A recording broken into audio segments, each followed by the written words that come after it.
up, everybody? Welcome back to BT Willis Garage. Obviously not in the garage today. We're in the BMW 335i. This is a rear-wheel drive model. I've got full bolt-ons and a tune, stage 2 dyno tune for Viver Performance Center. So this one's making 380 wheel, 420 torque, which is the equivalent of about 460 crank horsepower, 500 torque, if you want to compare it to the models that are coming out today and the numbers that they use based off of the engine versus the drivetrain loss that we have to take into account.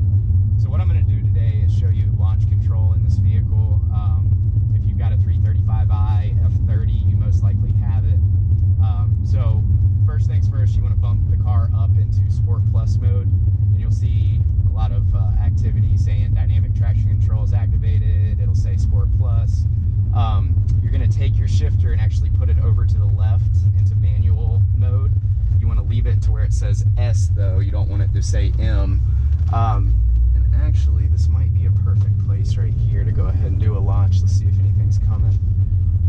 You're going to mash the brake all the way down and mash the gas to the point of resistance.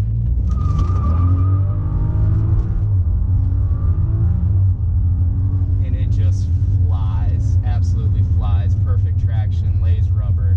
This is with Michelin Pilot 4s, so Michelin PS4s. I'm going to go ahead and manually get it out of the high rev area, but it absolutely will go whenever you put it into the launch mode, as you saw. And honestly, if I had some like Mickey Thompsons or something with a little bit more traction, it would have hooked better. But as you can see, that thing gets down, and what I'll do is I'll go back and take a little picture of the wheel spin marks that we left, the rubber that we left on the road. But 0 to 60 is no problem with launch control, even with this much horsepower and torque. Hope you guys enjoyed it. Please subscribe for more. I post a lot of different kind of content, but it's all based around the garage, digital marketing, four-wheeling. I've got a 4Runner TRD Pro that's really fun. But I hope you guys enjoy this content, and please come back. And I'll give you some intake sound. I've got a BMS intake on here that sounds pretty good. I don't know if the GoPro will pick it up.